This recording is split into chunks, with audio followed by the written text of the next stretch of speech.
Ei pessoal, tudo bem com vocês? Eu sou Maísa Barbosa, esse é o canal Trama Literária e hoje a gente fala de uma autora que eu gosto muito, que é a Anna Sui. A gente já tem resenha dela por aqui, que é A Gente Mira no Amor e Acerta na Solidão, mas hoje a gente fala sobre as cabanas que o amor faz em nós. Eu amo a Anna Sui, amo a escrita da Anna Sui, tanto no Instagram, acompanho muito ela no Instagram, quanto os seus livros também, e eu gosto muito da escrita dela porque ela consegue abordar com muita sensibilidade, com muita honestidade, temas que são importantes para ela e que são temas que acabam permeando aí a nossa vida, a nossa existência, independente de quais sejam as nossas experiências. A nossa experiência enquanto sujeito no mundo é vivenciar de maneira mais entregue ou menos entregue as experiências afetivas, as experiências amorosas, independente de qual seja a forma, qual seja a estrutura dessas experiências, isso acaba sendo um tema que permeia a nossa existência e por ser sempre sentimentos,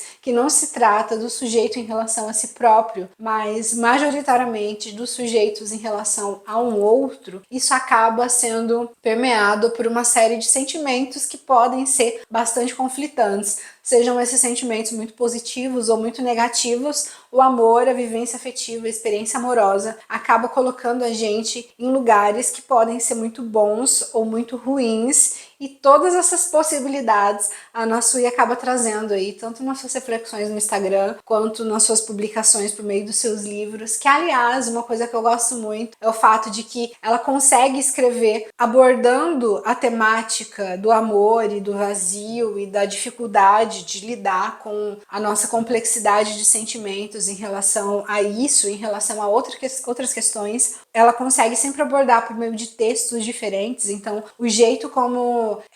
A Gente Mira no Amor e Acerta na Solidão é escrito é completamente do jeito que As Cabanas que o Amor Faz em Nós é escrito. Então a gente consegue perceber características em comum dessa escritora, características que ligam uma obra a outra, mas que ao mesmo tempo são escritas de maneira bastante diversa, de maneiras bastante diferentes. E isso é muito bom porque a gente encontra essas temáticas que são importantes para ela, que estão sempre aí presentes nas falas dela e nos textos dela. A gente vai encontrar ele abordado de infinitas maneiras, inclusive com estruturas textuais de maneiras muito diferentes. O livro foi publicado pela editora Planeta, ilustrado pela Juliana Panadès, que aliás é ilustradora dos outros também, e que também é de muita sensibilidade, porque as ilustrações são muito bonitas. Vou deixar algumas aqui. As ilustrações da Juliana Panadès são muito bonitas e completam muito essa ideia de, acho que a ideia de vínculo, de ligação e dessa continuidade de um sujeito em relação ao outro, que é necessariamente o que as pessoas buscam quando elas se lançam para o amor. A Anna Sui é uma psicanalista que se consagrou especialmente por meio das redes sociais, justamente por causa desse seu contato muito fácil, muito íntimo com a literatura, eu acredito, mas com a poesia de modo muito específico dentro da literatura, e que chega de uma forma que os textos dela acabam que chegam de uma forma que abraça tanto quanto quem entende de psicanálise, quem gosta de psicanálise, quanto quem não tem proximidade com o assunto, quem não tem conceitos teóricos do assunto. E os livros dela também demonstram isso de uma maneira muito, muito comum, assim. A gente consegue discutir temas e consegue falar sobre temas que sejam muito importantes e que sejam considerados, às vezes, muito psicanalíticos, mesmo sem ser pessoas próximas da psicanálise, justamente porque ela vai abordar de uma maneira muito sensível e muito didática todos esses temas que, enfim, que perpassam por medos bobos e medos importantes, por anseios pequenos e por anseios grandes,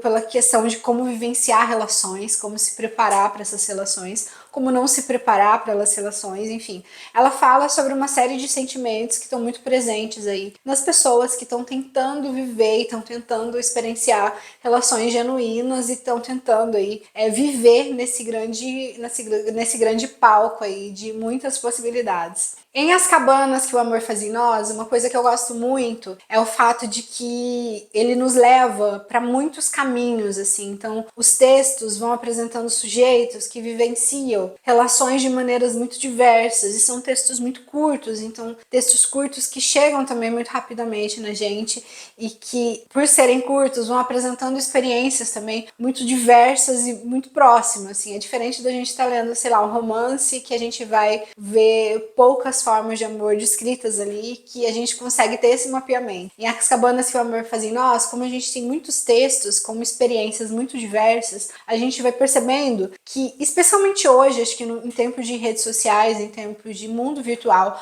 nas quais às vezes a gente meio que clama por pessoas que apresentem fórmulas pra gente sobre como, sei lá, como viver, como estudar, como trabalhar, como fazer exercícios, tudo isso buscando aí o melhor da nossa performance. Então, como eu posso estudar muito melhor, como eu posso trabalhar muito melhor, como eu posso me exercitar muito melhor, como eu posso me alimentar muito melhor. Então, a gente tá meio que sempre buscando esses gurus para que apresentem pra gente aí como se desenvolver no nosso máximo de possibilidades. E necessariamente, como a gente está imerso nisso, no imediatismo e numa necessidade de alguém que ensine pra gente como fazer as coisas, que a gente acaba levando isso para outros campos da nossa vida, para os quais é impossível a gente procurar uma receita, é impossível a gente procurar uma fórmula, é impossível a gente alguém dizer pra gente, por exemplo, como a gente deve expressar nossos sentimentos, como a gente vai expressar nosso amor, como a gente expressa o que um determinado tipo de amor especificamente provoca na gente. Então, é impossível a gente preparar isso, assim como é impossível a gente preparar também como a gente reage quando as coisas não saem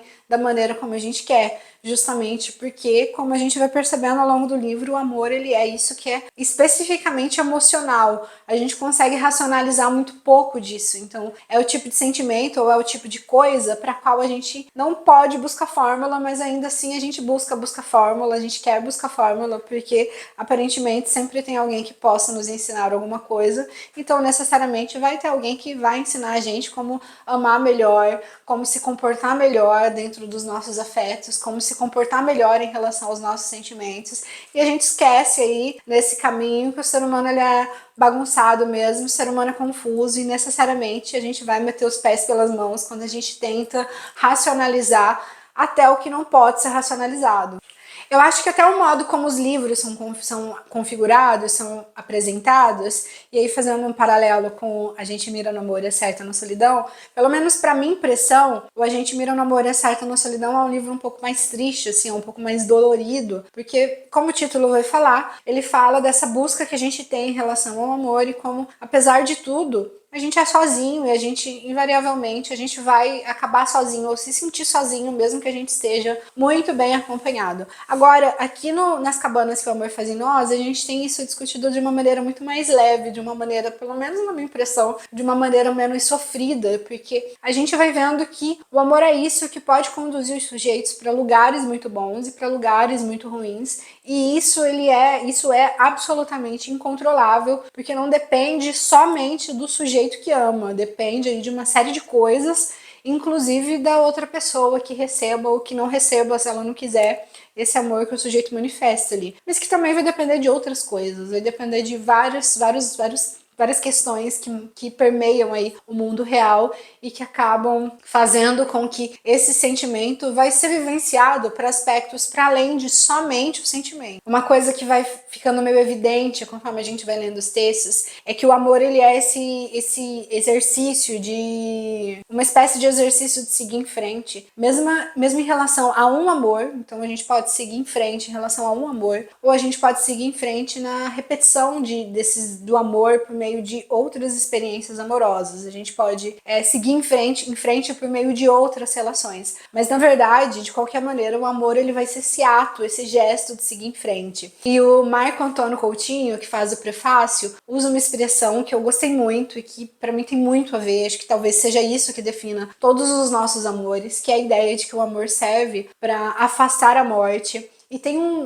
um poema da Hilda que eu gosto muito, que é: somos humanos e frágeis, mas antes de tudo somos sós. Então, acho que o amor, ele é isso que, de alguma maneira, talvez negue pra gente, ainda que momentaneamente, ou que tem esse poder de fazer a gente acreditar ainda que temporariamente, de que a gente não é sozinho no mundo, enquanto na verdade a gente é sozinho, não tem muito o que a gente fazer. Em termos de estrutura, o livro está organizado em 3 partes. O primeiro que é Amor é Cabana de Palha, o segundo que é Às vezes o amor é casa de madeira, e o terceiro é Quando o amor é casa de tijolos. Então, como a gente percebe aí nessa metáfora com os 3 porquinhos, a gente vai perceber justo essa sequência ali, de que o amor pode ser uma coisa muito,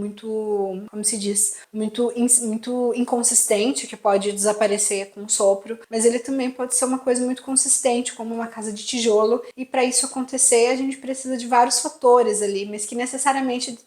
para a pessoa encontrar, ela vai depender disso, que é essa disponibilidade para seguir em frente. Sem disponibilidade para seguir em frente, é impossível sustentar as nossas possibilidades de vivenciar o amor. Pra gente finalizar, tem outro aspecto do texto que eu gosto muito, que é a questão de que Anna Sui trata os temas com muita leveza, e em diversos momentos ela também trata com muito humor. Então a gente vai perceber muitos textos, muitos poemas abordados ali com uma leveza, com um bom humor, que é fundamental para a gente pensar sobre as nossas experiências, mesmo sobre as experiências mais dolorosas, sobre as experiências mais sofridas. E ela faz isso muito bem, quando ela vai apresentando também esses temas que às vezes são muito difíceis, ela vai abordando também com uma leveza e com bom humor, que é muito característico da escrita dela. Quem acompanha ela no Instagram sabe disso. Ela trata, às vezes, meio que quase como uma ironiazinha, ainda que não seja uma ironiazinha cruel, a gente vai percebendo isso presente nos textos dela, e que deixa os textos ainda mais leves, que deixa o livro ainda melhor. Gente, é isso. Essa foi a nossa conversa sobre as cabanas que o amor faz em nós. Até mais!